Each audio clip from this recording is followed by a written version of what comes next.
രാഹുൽ മാങ്കൂട്ടത്തിൽ എംഎൽഎക്കെതിരെയുള്ള ആരോപണങ്ങൾക്ക് പിന്നാലെ ഷാഫി പറമ്പിൽ എംപിക്കെതിരെ ഗുരുതര ലൈംഗിക ആരോപണങ്ങളുമായി എത്തിയ സിപിഎം പാലക്കാട് ജില്ലാ സെക്രട്ടറിക്ക് വയറ് നിറച്ചു കൊടുത്തിരിക്കുകയാണ് ഷാഫി പറമ്പിൽ.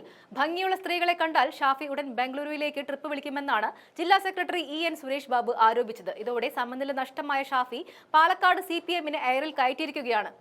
പാലക്കാട് സിപിഎം നേതാവിന്റെ വാക്കുകൾ ഇങ്ങനെയായിരുന്നു: ഷാഫിയും രാഹുലും ഈ കാര്യത്തിൽ കൂട്ടുകച്ചവടം നടത്തുന്നവരാണ്. സ്ത്രീ വിഷയത്തിൽ രാഹുലിന്റെ ഹെഡ്മാഷാണ് ഷാഫി പറമ്പിൽ.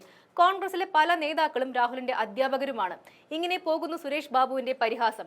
ലൈംഗിക പീഡന ആരോപണം നേരിടുന്ന കോൺഗ്രസ് MLA രാഹുൽ മാങ്കൂട്ടത്തിൽ മണ്ഡലത്തിൽ സജീവമായതിന് പിന്നാലെയാണ് ഷാഫി പറമ്പിലിനെതിരെയും ഗുരുതര ലൈംഗിക ആരോപണം ഉയർന്നു വന്നിരിക്കുന്നത്. രാഹുൽ മാങ്കൂട്ടത്തിൽ ചെയ്തത് അംഗീകരിക്കില്ല എന്നും പാർട്ടിയിൽ നിന്നും സസ്പെൻഡ് ചെയ്ത് ശക്തമായ നടപടിയാണെന്നും രാജിവെക്കണമെന്നും ഷാഫി പറയാൻ വെല്ലുവിളിക്കുകയാണ്. അതിനുള്ള ധൈര്യം ഷാഫിക്കുണ്ടാവില്ല. ഈ കാര്യത്തിൽ കൂട്ടുകച്ചവടമാണ്. ഈ പരാമർശങ്ങൾ വിവാദമായതോടെ പഴയ ശൗര്യം വീണ്ടെടുത്ത് ഷാഫി പറമ്പിൽ CPM-നെ കൊന്നു കൊലവിളിക്കുകയായിരുന്നു. ഷാഫിയുടെ വീഡിയോ ഒന്ന് കണ്ടു നോക്കാം.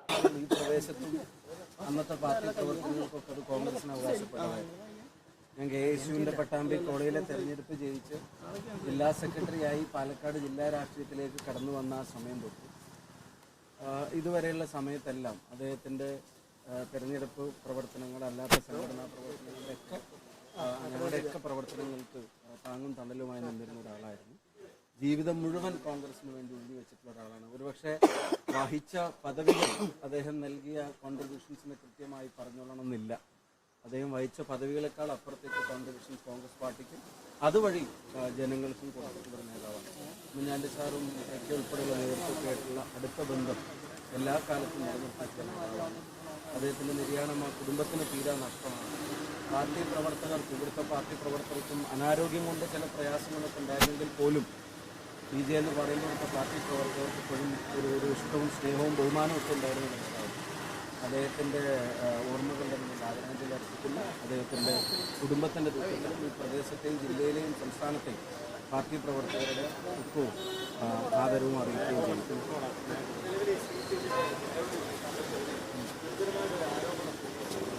പിന്നെ അതിന് ആരോപണം എന്ന് പറയുന്നതിന് പകരം അതൊരു അധിക്ഷേപം എന്ന് പറയുന്നത് എനിക്ക് നല്ലതെന്ന് എനിക്ക് തോന്നുന്നു. അത് ആ അർത്ഥത്തിൽ അയാൾ പറഞ്ഞ വാക്കുകൾക്ക് അതേ അർത്ഥത്തിൽ മറുപടി പറയേണ്ടതെന്ന് എനിക്ക് തോന്നുന്നില്ല. ഒരു മറുപടി പോലും അറിയിക്കുന്നില്ല. പക്ഷെ എനിക്ക് ഒരു ചോദ്യം ചോദിക്കാനുണ്ട്. ഇതാണോ CPM-ന്റെ 2026 തെരഞ്ഞെടുപ്പ് തന്ത്രം എന്നുള്ളത് അവരുടെ നേതാക്കന്മാർ വ്യക്തമാക്കുക? ഇതാണോ CPM-ന്റെ രാഷ്ട്രീയം? ഒരു ജില്ലാ സെക്രട്ടറിയെ കൊണ്ട് ഇങ്ങനെയൊക്കെ സംസാരിപ്പിക്കുക എന്നുള്ളതാണോ തെരഞ്ഞെടുപ്പിലേക്ക് CPM ഒരുക്കി വെക്കുന്ന മാനിഫെസ്റ്റോ? ഇതാണോ CPM-ന്റെ തെരഞ്ഞെടുപ്പ് പ്രകടന പത്രിക? ആലോചിച്ച് നോക്കണം. അതിന് CPM നേതൃത്വം മറുപടി പറയുന്നു. അവരുടെ സംസ്ഥാന സെക്രട്ടറിയും പാർട്ടി സെക്രട്ടറിയും വേദി ഉൾപ്പെടെയുള്ള ആളുകൾ പറയണം, ഇങ്ങനെയാണോ തെരഞ്ഞെടുപ്പിലേക്ക് CPM പോകാൻ ആഗ്രഹിക്കുന്നത്? വേറൊന്നും പറയാനില്ലാഞ്ഞിട്ടാണോ? ജനങ്ങളുടെ മുമ്പിൽ വേറൊന്നും പറഞ്ഞ് പിടിച്ചെടുക്കാൻ പറ്റാഞ്ഞിട്ടാണോ? ഈ വ്യക്തിഹത്യയിലും അധിക്ഷേപത്തിലും ഡിപ്പെൻഡ് ചെയ്തിട്ട് ഇനിയുള്ള ദിവസങ്ങൾ, തെരഞ്ഞെടുപ്പ് അടുക്കുമ്പോഴത്തേക്കും ഇനിയുള്ള ദിവസങ്ങൾ ഇത്തരം ചർച്ചകളിലേക്ക് മാറ്റണമെന്നായിരിക്കും അവർ ആഗ്രഹിക്കുന്നത്.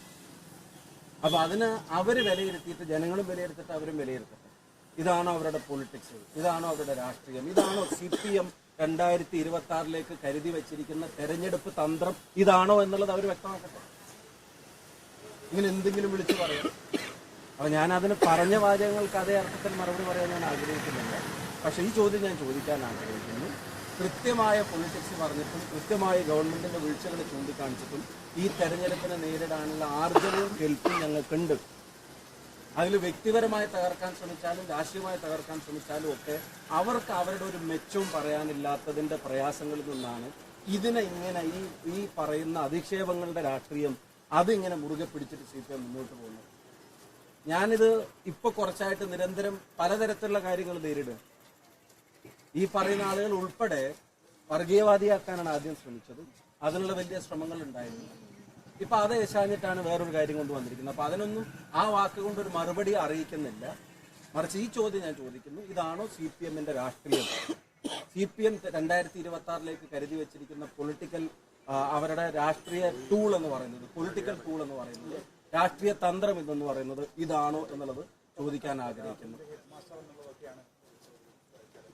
ഞാൻ പറഞ്ഞത് ആ നിലവാരത്തിലാണ് ജില്ലാ സെക്രട്ടറി ആയിട്ടിരിക്കുന്നത്. അപ്പോൾ അത് CPM ആലോചിക്കട്ടെ. ഞാൻ ആവർത്തിച്ചല്ലോ, എന്റെ ചോദ്യം വളരെ ക്ലിയർ ആണല്ലോ. അതൊക്കെ ആലോചിക്കും. ഞാൻ അതിന്റെ ബന്ധപ്പെട്ട ആളുകളായിട്ട് പാർട്ടി നേതൃത്വം ബന്ധപ്പെട്ട ആളുകളായിട്ട് അല്ലെങ്കിൽ ഞാൻ പറയുന്നത് ഇങ്ങനെ ഒരു തരം പിന്നെ ആക്ഷേപങ്ങൾ അതിന്റെ പേരിലുണ്ടാക്കുന്ന വാർത്തകൾ എന്നിട്ട് അതിന്റെ പേരിൽ ഈ ഇഷ്യൂസിനെ ഡൈവേർട്ട് ചെയ്ത് ഗവൺമെന്റിന്റെ വീഴ്ചകൾ പരാജയങ്ങൾ അതൊക്കെ മറച്ചു വെക്കാൻ ഇതിനെ ഒരു പുകമറയായി കൊണ്ടു നടന്ന് ഇങ്ങനെ പറഞ്ഞുകൊണ്ട് നടന്നിട്ട് അതിന് അധിക്ഷേപത്തെ രാഷ്ട്രീയ തന്ത്രമായി 2026 കരുതി വെക്കുന്ന CPM-ന്റെ മുഖമാണ് ഇവിടെ വ്യക്തമാകുന്നത്. അത് അവരുടെ നേതൃത്വം പറയണം. മുഖ്യമന്ത്രി ഉൾപ്പെടെയുള്ള ആളുകൾ ഇങ്ങനെയാണോ അവർ തെരഞ്ഞെടുപ്പിനെ നേരിടാൻ ഉദ്ദേശിക്കുന്നത്? എങ്ങനെ അവർ നേരിട്ടാലും ഈ തെരഞ്ഞെടുപ്പിൽ അവർക്ക് അനുകൂലമായിട്ടൊന്നും ഉണ്ടാവാൻ പോകുന്നില്ല എന്നുള്ളത് അവർ തിരിച്ചറിയും. അതിപ്പം പാലക്കാട്ട് ഉൾപ്പെടെ പല പ്രഖ്യാപനങ്ങളും ഇവരൊക്കെ നേതൃത്വം ഏറ്റെടുത്ത സമയത്തൊക്കെ പാലക്കാട്ട് ഉൾപ്പെടെ നടത്തിയതാണ്. അതൊന്നും നടപടിയാവുന്നില്ല.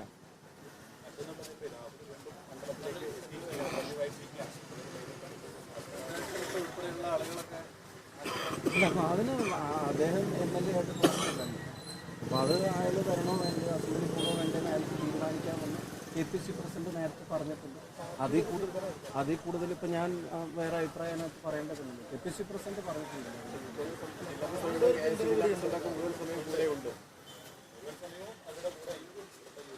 അല്ല, KPCC പ്രസിഡന്റ് പറഞ്ഞത് അതും KPC പ്രസിഡന്റിനോട് തിരുവനന്തപുരത്ത് ചോദിച്ചപ്പോൾ പറഞ്ഞിട്ടുണ്ടായിരുന്നു. അദ്ദേഹം തന്നെ മറുപടി പറഞ്ഞിട്ടുണ്ട്. പാർട്ടിയുടെ പ്രസിഡന്റ് തന്നെ അതിന് മറുപടി പറഞ്ഞിട്ടുണ്ട്. അതിന് കവർ ചെയ്തിട്ട് ഞാൻ പറയേണ്ട ആവശ്യത്തിന് ഞാൻ കരുതുന്നില്ല.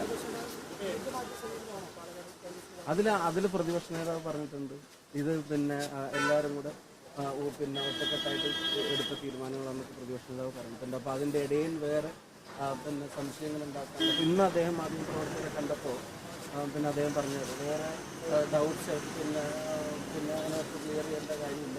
അദ്ദേഹം പറഞ്ഞ പാർട്ടിയിൽ നിന്ന് പുറത്താക്കിയ ആൾക്കാർ ഞാൻ കൈവരിക്കുന്നുള്ളത് പിന്നെ അദ്ദേഹം എന്ന് പറയുന്ന രാവിലെ പ്രതികരണങ്ങൾ കേട്ടു. അപ്പം ഞാൻ മാധ്യമപ്രവർത്തകരോടും ഞാൻ പറയുന്നു നിങ്ങളും അജണ്ട ഫിക്സ് ചെയ്യുമ്പോൾ ഈ പിന്നെ ന്യൂസിന്റെ അജണ്ട ഫിക്സ് ചെയ്യുമ്പോൾ ഇത് തന്നെ ഇങ്ങനെ ഒരു കണ്ടിന്യൂസ് ആയിട്ട് അത് തന്നെയാണ് ഏറ്റവും പ്രധാനപ്പെട്ട പിന്നെ ഇൻസിഡന്റ് കേരളത്തിലെ സംഭവവികാസം എന്നുള്ള തരത്തിൽ പിന്നെ അത്തരം വാർത്തകൾ ചിലത് കൊടുക്കുന്നതും ചില വാർത്തകൾ ഉണ്ടാക്കുന്നതും ചിലത് ഭാവനയെന്ന് വരുന്നതും ഒക്കെ ആയിട്ടില്ല. ഇപ്പം ഞാൻ കഴിഞ്ഞ തവണ പാലക്കാട് വന്നപ്പോൾ തന്നെ പിന്നെ പാലക്കാട്ടെ മാധ്യമ പ്രവർത്തകർ നിങ്ങൾക്ക് തന്നെ അത്രയും അറിയാവുന്ന മാധ്യമ പ്രവർത്തകരാണ്. നിങ്ങൾ കൊടുത്ത വാർത്ത എന്താ?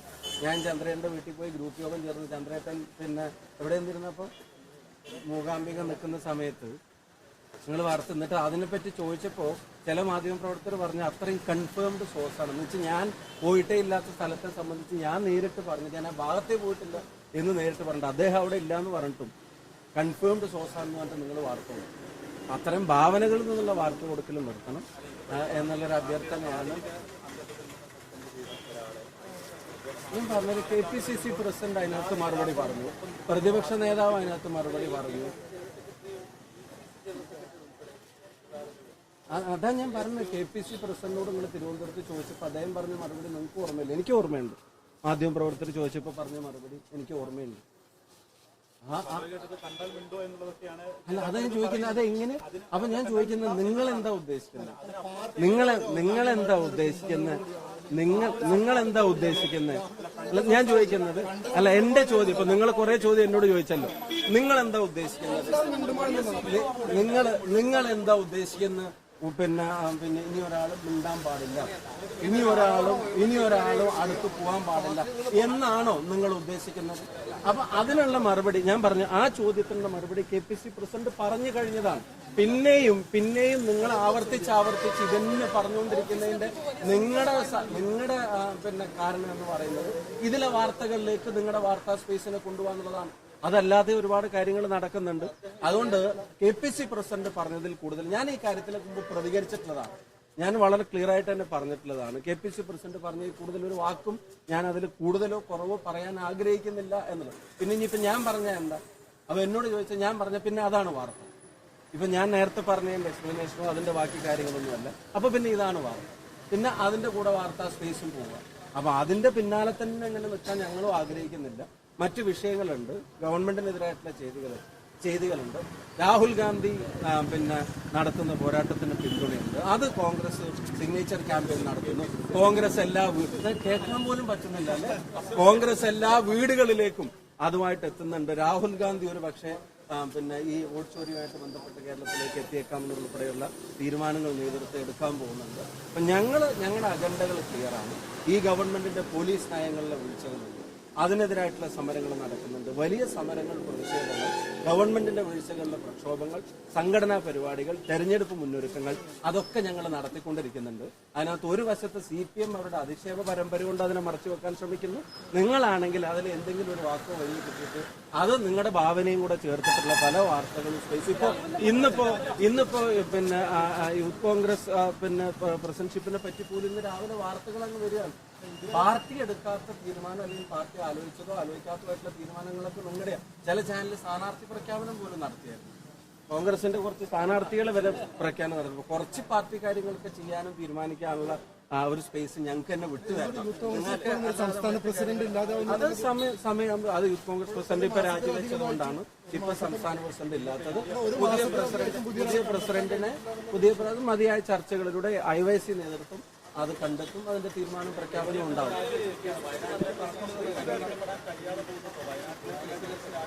അത് KPC പ്രസിഡന്റ് എന്താ പറഞ്ഞില്ല. അപ്പൊ പുള്ളി പറയാത്തതിനേക്കാൾ അധികം ഞാൻ പറയണം എന്നാണ്.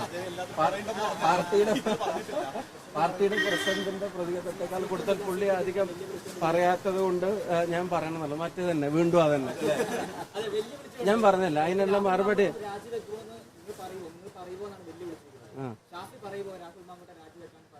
അല്ല, ഇനിയിപ്പോ ഞാൻ പറയേണ്ടത് എന്താണെന്ന് കൂടെ ഇനിയിപ്പോ അവരുടെ എഴുതി മേടിക്കാം.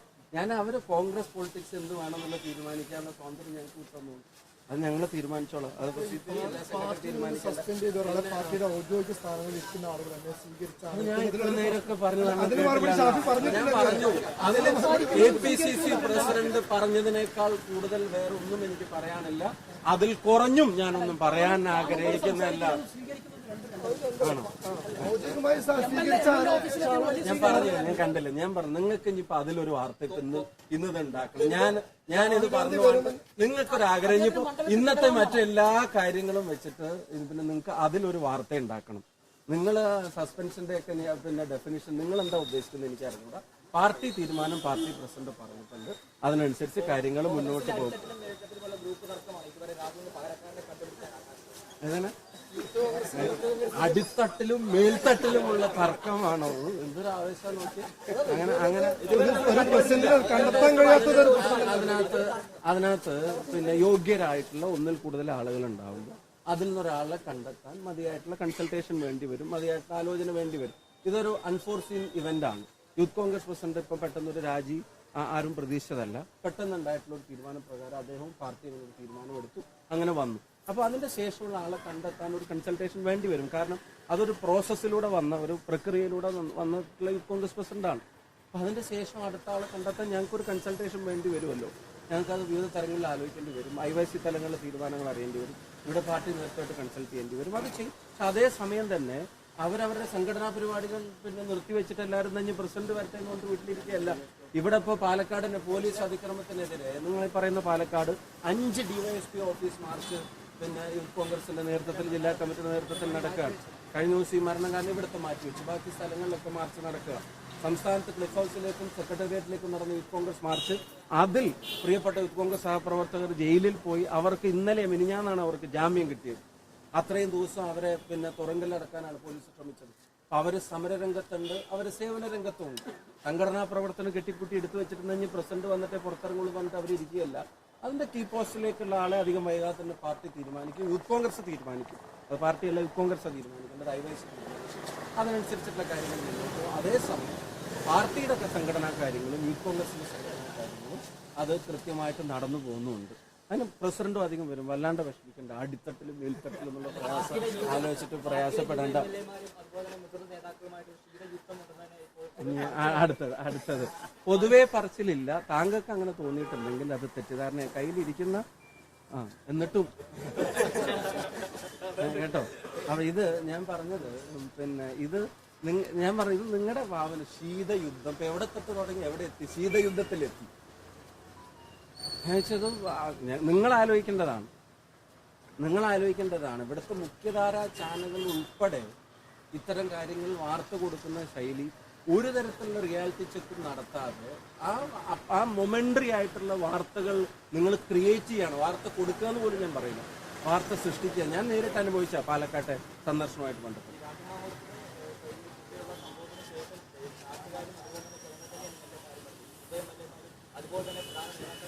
നാട്ടുകാരെല്ലാവരും നിങ്ങൾ വിളിച്ച് പറയാണോ ഇങ്ങനെ ഒരു ശീതയുദ്ധം നടക്കുന്നുണ്ട് എന്നുള്ളത്? ഞങ്ങളും നാട്ടുകാരോട് സംസാരിക്കുന്നുണ്ടല്ലോ. എല്ലാ നാട്ടുകാരും വെച്ചിട്ട് ശീതയുദ്ധം എന്തായിട്ടാന്നല്ലല്ലോ ഞങ്ങളോട് ചോദിക്കുന്നത്. ഞങ്ങള് ഈ പറയുന്ന ജനം ആഗ്രഹിക്കുന്ന ഭരണമാറ്റത്തിന്റെ സാഹചര്യം, ആ സാഹചര്യത്തെ ജനങ്ങൾക്ക് വേണ്ടി തന്നെ അതിന് ലീഡ് ചെയ്യാനുള്ള റെസ്പോൺസിബിലിറ്റി ഞങ്ങൾക്കുണ്ട്. കൈയറിയണ്ട അവൻ്റെ റെസ്പോൺസിബിലിറ്റി ഞങ്ങൾക്കുണ്ട്. ആ ഉത്തരവാദിത്തത്തോടു കൂടി പാർട്ടി നേതൃത്വവും പ്രവർത്തകനും ഒക്കെ പെരുമാറും. സീരിയസ് ആയിട്ടുള്ള ഇഷ്യൂസ് ജനങ്ങളുടെ മുമ്പിലുണ്ട്. ആ ഇഷ്യൂസിനകത്ത് പരിഹാരം കണ്ടെത്താൻ ഇനിയൊരു മാറ്റം ജനം ആഗ്രഹിക്കുകയാണ്. അത് യാഥാർത്ഥ്യമാക്കാനുള്ള എല്ലാ ശ്രമങ്ങളും ഞങ്ങൾ മുന്നോട്ട് കൊണ്ടുപോകും. അതാണ് ഇപ്പൊ പറയാനുള്ളത്. ബാക്കി കാര്യങ്ങളിൽ ഞങ്ങൾ